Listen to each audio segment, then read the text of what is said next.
Yo les boys, j'espère que vous allez bien, très content de vous retrouver aujourd'hui pour une petite vidéo des familles, ça faisait longtemps et sans plus tarder on attaque, review de vos projets dessins, logos et tutti quanti, c'est parti. Donc à la base cette vidéo était un live sur Twitch, donc n'hésitez pas à passer le mardi matin à 10h sur ma chaîne twitch.tv/pm et c'est parti. Je pense que vous êtes là pour une raison, aujourd'hui vous êtes venus certains pour avoir des reviews, pour avoir des retours. Du coup les amis, on va pouvoir commencer et let's go.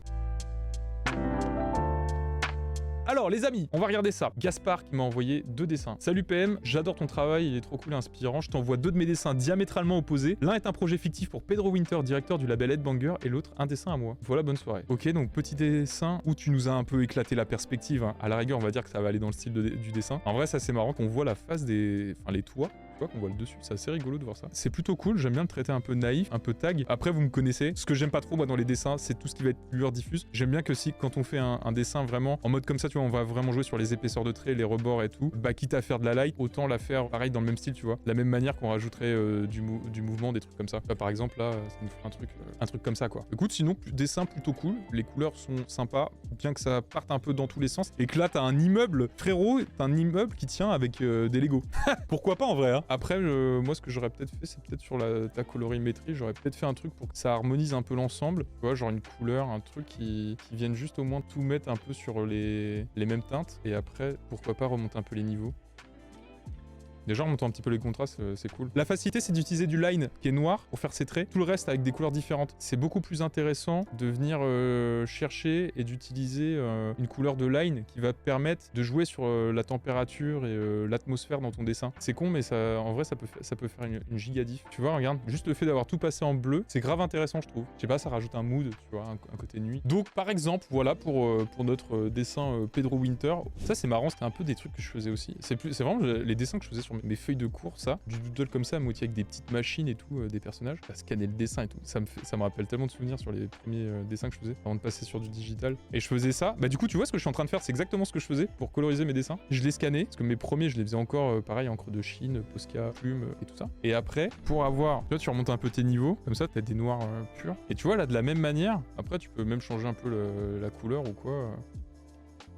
Et après, tu peux travailler à la baguette magique, colorier, donc baguette magique W. Tu dilates ta sélection, donc sélection, modifier. Moi, j'ai des raccourcis qui sont là. Tu te fais un nouveau calque, pot de peinture, tu le mets en dessous. Et là, tu te dis, je sais pas quoi, je veux du jaune là. Et du coup, tu commences à mettre en couleur. Et là, c'est trop bien parce que si t'as pas envie d'abîmer ton dessin que t'as fait en vrai, bah tu peux tu le modifies quoi. Tu fais tes petits ajustements, tes petites retouches. Donc c'est trop bien. Et là, le fait d'avoir donné une couleur à un calque, ça te permet de peindre et sans avoir à aller chercher ta couleur dans ton nuancier, à la pipette et tout. Donc grave pratique. Ok, bah très bien ça. Ça, j'aime bien, c'est le genre de dessin que je faisais un peu avant. Du coup, pour Gaspard. Et juste avant de continuer la review de ce projet, laisse-moi te parler de Logitech. Et qui dit reprise des vidéos sur YouTube, les amis, dit également nouveau sponsor. Et aujourd'hui, je suis très content de vous parler de la MX Creative Console que Logitech m'a envoyée et que je vais vous présenter. Évidemment, pour gagner du temps sur les projets, c'est bien d'avoir un bon workflow, d'avoir des bons raccourcis, une bonne précision, tout en gardant une certaine fluidité dans son travail. Et ça tombe bien parce que cette MX Creative Console vous permet de faire tout ça à la fois. Vous allez retrouver d'un côté le keypad qui vous permet de paramétrer tous vos raccourcis pour les logiciels que vous utilisez, personnalisable d'un logiciel à un autre, que ce soit sur Photoshop, Illustrator, After Effects ou n'importe lequel. Vous allez même pouvoir avoir des raccourcis Windows, tout ça, donc c'est assez pratique. Quand vous écoutez du son en parallèle, tout ça. À côté de ce keypad, on va avoir le dialpad qui va se composer avec une grande molette relativement efficace, fluide, pratique et vachement ergonomique, super agréable au toucher en plus, ça c'est cool. Et une petite également, si vous voulez faire des ajustements un peu plus rapides, il peut y en avoir un notamment à paramétrer pour le pinceau, pour la taille du brush lorsque vous travaillez, et également un qui peut servir pour le zoom ou encore pour du montage vidéo quand vous avez besoin de vous balader dans votre timeline. Ça fait déjà un moment que j'utilise pas mal de produits Logitech, notamment de cette série MX, comme la souris MX Master 3S que j'ai depuis un moment, ou le clavier MX Keys. Mais comme d'habitude pour les autres produits Logitech, la prise en main est archi rapide, hyper efficace. Le logiciel, tu customises tout ce que tu veux en 2 secondes, donc hyper pratique aussi. Et je peux vous dire qu'en l'espace d'une heure à peu près, vous avez déjà tout pris en main. Et sachez que pour l'achat de toute Creative Console, les amis, vous aurez instantanément 3 mois offerts sur la suite Adobe Creative Cloud. Est-ce que ça fait pas plaisir ça? Donc merci encore à Logitech, notre partenaire de cette vidéo, et sans plus tarder, on passe au prochain projet. Donc Obachan qui m'a dit bonsoir, on espère que tu vas bien. Ce serait super d'avoir ton avis sur le futur logo de notre café manga. Tu trouveras le fichier en pièce jointe. Passe une belle soirée. Vas-y, on va regarder ça. Oh là. Alors j'aime beaucoup la composition du logo, mais ouais, par contre c'est full IA vectorisé derrière. Moi, si on regarde vraiment le truc purement graphique, c'est pas tes contours comme le reste de ton dessin. Ça me trigger de ouf. Parce que pourquoi pas, tu vois, si t'es pas graphiste, utiliser l'IA, je comprends. Mais par contre, il aurait fallu le refaire faire derrière. Au moins pour avoir un truc quali, un truc clean, beaucoup de couleurs. Pour un logo, il y a beaucoup de détails aussi. Oui, en fait, le problème, c'est que là, on voit direct que c'est de l'IA, c'est gros, c'est trop cramé. Par contre, tu vois, il y a des petits trucs comme ça où bah là, ça mériterait d'avoir un vrai, tu vois, je sais pas hein, s'il faut vraiment le faire comme ça, mais d'avoir des formes qui fonctionnent vraiment entre elles. Parce qu'en vrai, la compo, elle est trop bien. Moi, j'aime bien la typo, le nom et tout, c'est grave mimi comme truc. Mais il nous faut un truc plus efficace, que tu t'es plus approprié aussi. Pour ça, il y a aussi un truc qui est tout simple, c'est d'utiliser les Distress Press de Trugrit. Déjà, juste là, tu vois, c'est venu grignoter les contours et tout, donc ça permet que ça soit un peu moins trigger.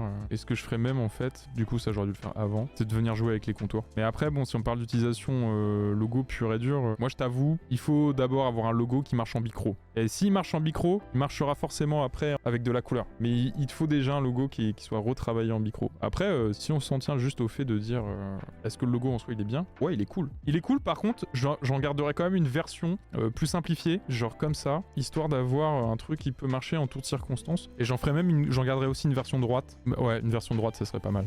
Mais effectivement, faire retravailler par un graphiste pour éliminer les petits détails superflus, où il y a peut-être des choses à faire, vu que t'as un double A, il y a peut-être un truc sympa à faire. Parce que avoir un logo typo, c'est important. Après, la petite mamie, elle est cool, mais voilà. Peut-être quelques détails à faire retravailler avec un graphiste. Merci Obachan pour ton logo.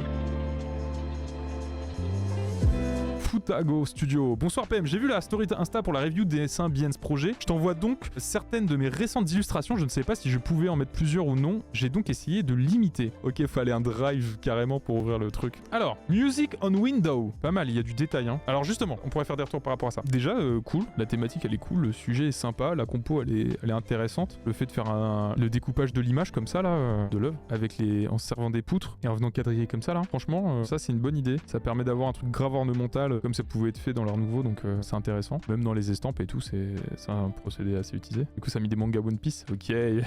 Au niveau des couleurs, t'as fait une espèce de noir et blanc et avec du rouge et t'as un peu de doré. Moi, j'aurais bien vu ça. J'aurais bien vu de la couleur sur le Daruma. Peut-être aussi sur le, tu vois, sur le chat. En fait, il y avait pas besoin de mettre énormément de couleurs. Je comprends ce que t'as voulu faire et surtout que t'as utilisé un espèce de petit brin presque doré, vraiment sympa. Et ça, frérot, t'aurais grave pu l'utiliser pour tout ce qui va être bois en fait. Tout ce qui était en bois là dans ton dessin. Je parle pas des tu vois, des poutres que t'as fait en noir, mais ça, ou même pour tes murs, c'est tellement la couleur des murs Jap traditionnels. Je sais pas, moi je trouve que ça ramène un truc grave intéressant d'avoir de la couleur sur ces choses là. Après, si le but c'était vraiment d'avoir de la micro et de mettre que le centre en couleur, le format laisse penser qu'il y a un usage à ce dessin. Après, si je devais parler sur le côté anatomique, ton personnage est plutôt sympa. Par contre, je comprends pas trop, tu vois, le bras. En fait, on le voit pas du tout dans le drapé, ton bras, et du coup, on dirait qu'il sort un peu de nulle part et qu'il sort trop bas surtout. Soit le bras, il est trop bas, ou soit la position, elle est pas assez en avant. Et en fait, je pense que si c'est dans l'anato là, il faut qu'on comprenne que ton drap, il repose bien sur le bras. Ou alors, revoir la position du bras. Le bras peut être effectivement posé sur le genou, mais ça veut dire que du coup, ton verre, il tient différemment, tu vois. Après, un autre point, si on voudrait encore améliorer un peu le dessin. Ce que je trouve dommage, c'est que là, ta maison, tu vois, elle ressort pas assez. En fait, c'est juste que graphiquement parlant, on a un peu plusieurs traités graphiques un peu à droite à gauche, et il aurait fallu statuer sur soit tout est vraiment décorrélé et t'as plusieurs traités graphiques dans ton dessin, soit plus homogène dans l'ensemble, et d'aller vers quelque chose où tout va vraiment très bien ensemble, et du coup, par exemple, t'as appliqué ce niveau d'ombre là pour le reste du dessin. Donc typiquement, tu vois, pour moi, là, les espèces de salissures sur les tuiles, c'est encore un autre traité graphique. Parce que tu vois, t'as un peu le côté hachure, t'as des petits points en trame, t'as un autre style de trame ici qui fait un peu... comment ça s'appelle ça? Pied de poule. T'as le personnage qui a le côté vraiment plus digital painting, un peu brut. Donc c'est plutôt par rapport à ça qu'il faut synthétiser, et il y a matière à faire avec, quoi. On va passer au prochain dessin. Ça j'aime bien, ça c'est mortel. J'aime beaucoup les couleurs que tu as utilisées. J'aime beaucoup, là du coup on retrouve tout ce qu'on parlait tout à l'heure, la problématique de la cohérence et tout. Là on a des codes couleurs cohérents, on a un traité dans le dessin qui est cohérent, avec des ombrages cohérents, enfin une typographie avec des mêmes polices d'écriture, des pictos, des compositions. Et en même temps les compositions, elles changent tout un petit peu. Donc ça c'est smart ça. Ça j'aime bien cette série là, elle est vraiment cool. Il y a encore un petit peu de travail dans le dessin en lui-même, mais sinon honnêtement c'est déjà beaucoup plus cool. J'aime bien cette compo là parce que tu as mis un personnage dans ton rectangle du milieu et du coup ça tout de suite ça attire l'œil au centre. Après l'œil se balade autour. J'aime bien le traité, par contre ça fait pas fumer, ça fait un peu genre une fumée mais qui s'est rigidifiée, tu vois. J'aime beaucoup ces couleurs là, mais je trouve que en termes de dessin pur et dur, tu vois ton Mont Fuji, je trouve il se ramollit un peu, il est un peu aplati. Comme ta branche, elle est un peu on dirait plutôt une espèce de fluide qu'une branche vraiment vue d'au-dessus ou d'en dessous. Le côté, je fais le lien vite fait avec la pop culture, mais j'en fais pas des caisses. Ça j'aime bien. Là t'as trouvé un concept, t'as un truc subtil et ça c'est chouette. Attention par contre à ta déformation des typos parce qu'elles sont un peu trop écrasées dans ce sens-là. J'ai pas grand retour à te faire. Ouais, en fait ça mériterait quand tu fais ce genre de dessin, une fois que t'as fait tes dessins dans des cadres, en fait de toujours se baser avec un, tu vois, un gabarit, de se dire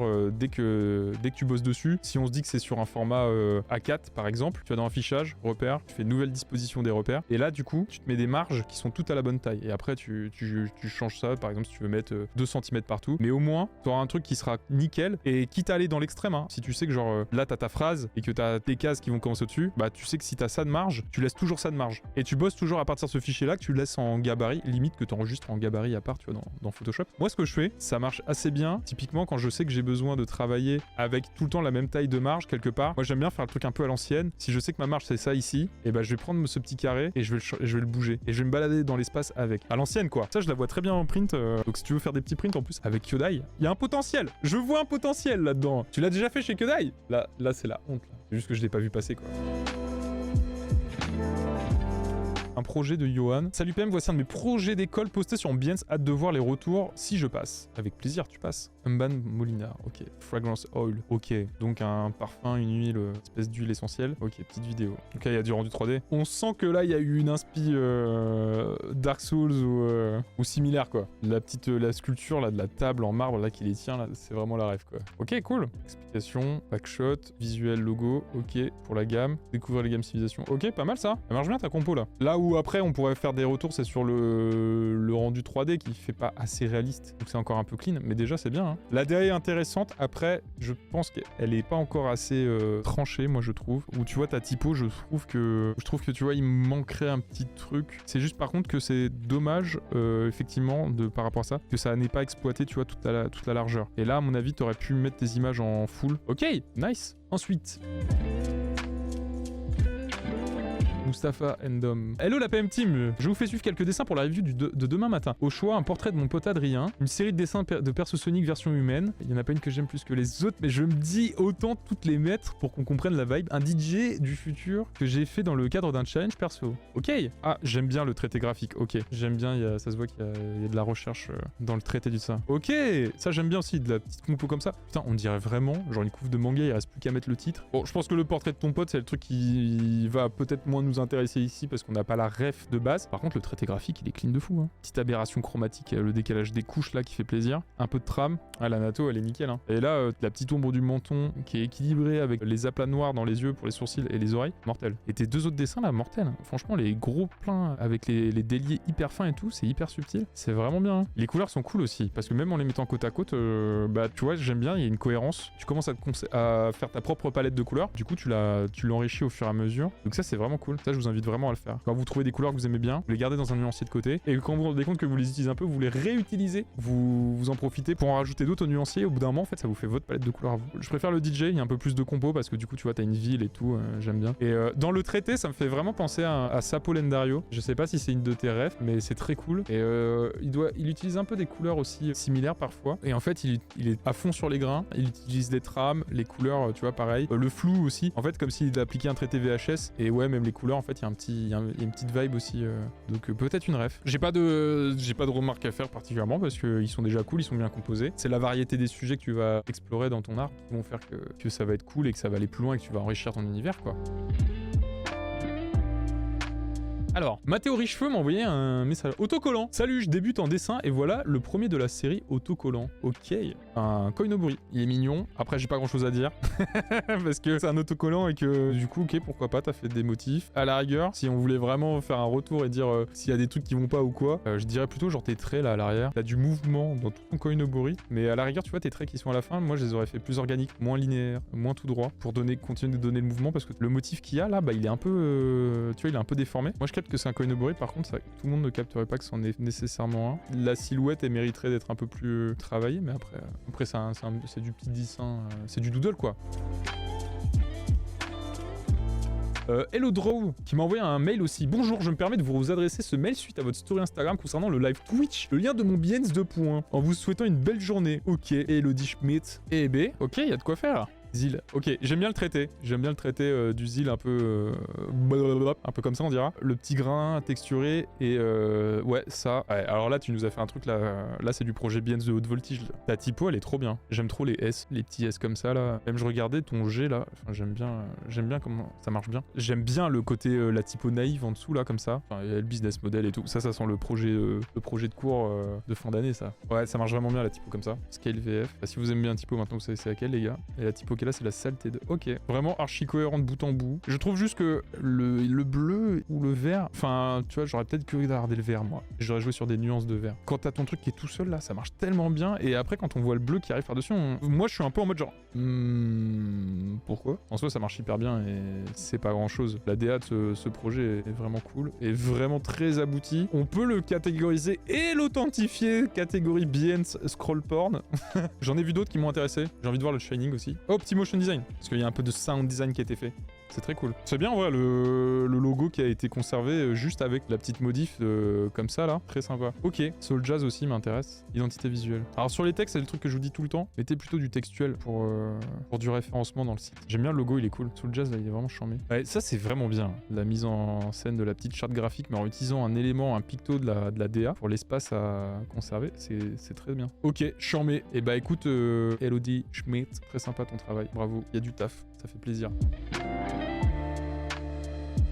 Ensuite, alors dans les mails que j'ai... Hey, pour ton avis, j'ai 2 versions couleur avec sans typo. Merci. Ok Thomas, je vais te dire ça. Ah, putain, c'est de la carte postale en plus. Faut faire de l'impression là. Oh, il est charmé. Oh, j'aime bien. Oh, j'aime bien. Le petit traité avec du grain là. En fait, ce que j'adore, c'est la simplicité du dessin et tous les éléments qu'on retrouve quand même dedans. Parce qu'en fait, là, du coup, le dessin, il paraît simple, mais mine de rien, t'es allé chercher de la ref, t'es allé styliser ta cheminée, t'as tout calé en fait. Et là, ta compo, elle marche trop bien quoi. Elle est charmée, même si la typo est très cool. J'ai une préférence pour celle-ci, parce que la cheminée en pierre, et là et tout, ça rajoute un truc avec les cadres. J'ai rien à redire. Ça, c'est le genre de truc, on aime bien imprimer ce genre de truc là. Putain. Ok, du coup, je vais aller dans le Discord maintenant, les amis. Je suis obligé parce que j'ai vu des dessins qui remontent un petit peu avant que je mette le message. Stone qui avait posté « Hello les artistes, nous sommes un petit duo d'artistes et nous essayons de nous lancer dans la création d'illustrations à 4 mains. » Putain, ça doit être compliqué à gérer ce genre de truc. Dessin à 4 mains, purée. Faut s'entendre, hein. Franchement, les couleurs et tout, elles sont ouf. Vous voyez ce que je vous disais tout à l'heure par rapport au line art? Là, il est marron, bah ça fait toute la diff. Là, tu vois, derrière, notamment sur la grue, il va être un peu plus clair et tout. Ça va permettre de jouer avec les ambiances, c'est vraiment trop bien. J'ai pas grand chose à dire. Pareil, il manque plus que le titre de la BD là. La grosse frappe Stone. Et je voulais juste vous montrer un truc avant que j'avais vu passer, qui était dans le Discord également. Trop efficace. Les trames là, le dégradé des trames avec le petit trait qui vient marquer la fin de l'ombrage. Non, ça marche trop bien. Ça me rappelle un tuto de Mika Picasso, que j'ai le bouquin. Et non, c'est incroyable. Franchement, là, la colo, elle est folle. Ouais, elles sont trop bien. Elles sont vraiment trop bien. Il y en a d'autres. Si vous voulez aller voir dans le Discord, il y a d'autres dessins du même artiste. Mais ça marche vraiment trop chambé. Ça, c'est Clémout Studio.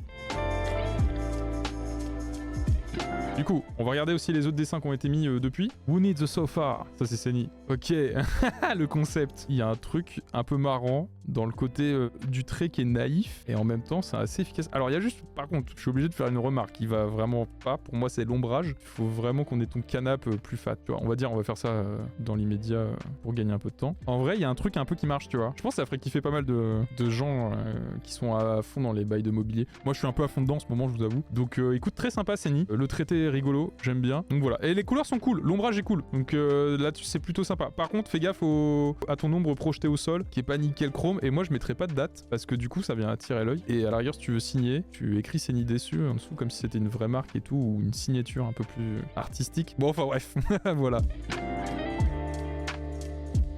On va regarder les dessins de Blue Sibyl ensuite, qui nous a dit « Hello, je partage une série que je fais en ce moment. 2 illustrations sont à l'aquarelle et les 2 autres en numérique. Je teste les différents médiums et je veux bien vos retours s'il vous plaît. J'aime particulièrement l'aquarelle. La première là à gauche. Les digital painting, je suis moins... J'aime moins. Je préfère tes aquarelles. Mais alors par contre, il y a quand même une maîtrise du digital painting, ça se balade, hein. Clairement là. Alors ça aime bien l'anatomie, hein, de manière générale. C'est très sympa. J'aime bien, ça se voit les différentes couches qui se superposent. Dans ton digital painting, bah genre là, moi je trouve le truc qui fait toute la diff, c'est c'est ta petite light hyper subtile. C'est pareil, tu vois, là, sur les abdos et tout, putain, c'est de la frappe, hein. Comment t'as géré ton violet et tout, les différentes teintes de rose et tout, c'est ouf. Et du coup, bah, pareil pour là, hein. Franchement, incroyable. Franchement, je suis bluffé. Pour le coup, j'ai pas beaucoup de retours à te faire parce que, bah, la natto, elle est parfaite. Les couleurs, tu gères de ouf. Les ombrages, pareil. Les compositions aussi. Le digital painting aussi. Peut-être, par contre, t'aventurer sur des sujets que tu maîtrises moins. Tu vois, ça pourrait être marrant que t'essayes d'autres trucs avec du paysage pour voir comment tu gères là-dessus, tout en intégrant des personnages, tu vois. Et bah voilà, magnifique.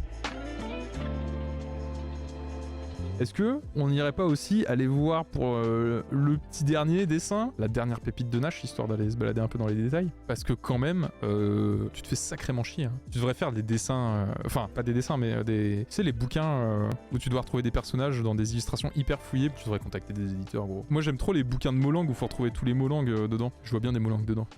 Trop bien, mon cher Nash. Oh, putain, et Nash, je l'avais pas vu les autres trucs que t'as pondu là. Incroyable. Putain, et Masterclass, je l'avais pas vu passer, le Hat Star Wars. Ça, c'est cool, hein. Tu sais que ça, c'est quand même chambé parce que t'as trop bien géré le côté Star Wars, mais non, sans non plus... Tu vois, t'as calé de la ref, mais on n'est pas dans un truc fan service. T'as quand même vachement... Enfin, t'as tout retravaillé de fou, quoi. Ça marche grave bien. La compo est cool. Avec la petite fumée et tout. Non, mais j'en profite, je me mets grave à jour parce que, tu vois, il y avait des trucs que j'avais déjà vu passer. Bah, genre ça, c'est pareil. Genre ta compo, les couleurs, elles sont insane. T'as sorti ces trucs-là ou pas? Les pictos, ils sont des barres en plus. Franchement, il est incroyable aussi celui-là. Il y a eu un Behance qui a été posté dans la night. Ok, on se fait le dernier Behance, le studio d'Alex. Alors ça, trop bien. Je vais pas lui dire piquer-lui l'idée, mais le code couleur de la charte graphique comme ça, en bandeau visuel qui bouge, magnifique. Ok, les petits croquis. Donc ok, c'est la DA pour ton site web en gros. Full bleu. Alors peut-être à lire, peut-être un peu mal aux yeux. Oh, ça, attends, Flipbook, je connais pas cette intégration. Ah, j'aime bien quand ça utilise des petits plugins, mais non, juste de l'intégration là. C'est tellement satisfaisant. C'est cool. C'est charmé parce que quand tu fais un projet Behance, il faut réadapter ce que tu as fait pour le mettre sur Behance. Donc des fois, c'est un peu frustrant. Par contre, ce qui est cool avec ce genre de truc, c'est typiquement, t'es sur un projet scolaire, tu dois fournir un rendu papier à la fin d'un truc qui est comme ça, bah au moins l'intérêt c'est qu'avec ça tu peux foutre directement ton PDF dedans et comme ça tu peux montrer à quoi ressemblait ton projet de base avant de vraiment l'adapter à Behance parce qu'il y a toujours un peu de modif pour Behance, donc ça donne envie de faire de la créa en regardant ce live. Il faut juste que je trouve l'inspiration, il faut se poser sur une feuille et puis après ça sera parti. Et bah écoutez les amis, magnifique ce que vous avez produit, franchement il y a vraiment des beaux trucs, ça fait plaisir de voir autant de passion dans cette communauté. Le plus dur c'est de se lancer, effectivement le plus dur c'est de se lancer, mais bon, une fois que t'es dedans après ça va. Par contre une fois que t'es lancé, il faut entretenir la machine aussi derrière. Il faut aller au bout des dessins et des fois, il faut se faire un petit peu violence. Merci à tout le monde, évidemment, d'avoir fait le live, d'avoir participé, d'avoir envoyé vos dessins, vos logos, vos projets, tout. C'était trop bien. Encore une fois, bah, la conclusion je pense, de cette vidéo, tout comme pendant le stream, c'était de dire, bah, vous avez du talent, cultivez votre talent, cultivez votre curiosité, allez au bout de vos dessins, ne restez pas frustrés avec les œuvres que vous faites, essayez d'aller au bout des choses. De temps en temps, c'est en grattant une demi-heure, une heure de plus qu'on se débloque. Et même si on finit pas le dessin dans l'instant T, au moins on trouve la solution, comment avancer quand on va se repencher dessus. Et c'est ça le principal. Faut pas rester bloqué dessus. Encore une fois, merci les amis d'avoir regardé cette vidéo YouTube. N'hésitez pas à mettre la petite cloche, évidemment, pour ne pas louper les prochaines. Et c'était chouette de record en même temps une vidéo YouTube comme ça pour vous en faire aussi profiter à la YouTube Nation, au YouTube Game. Merci pour tout. Je vous fais des bisous. On se retrouve sur Instagram et les autres réseaux sociaux. Des bisous les amis!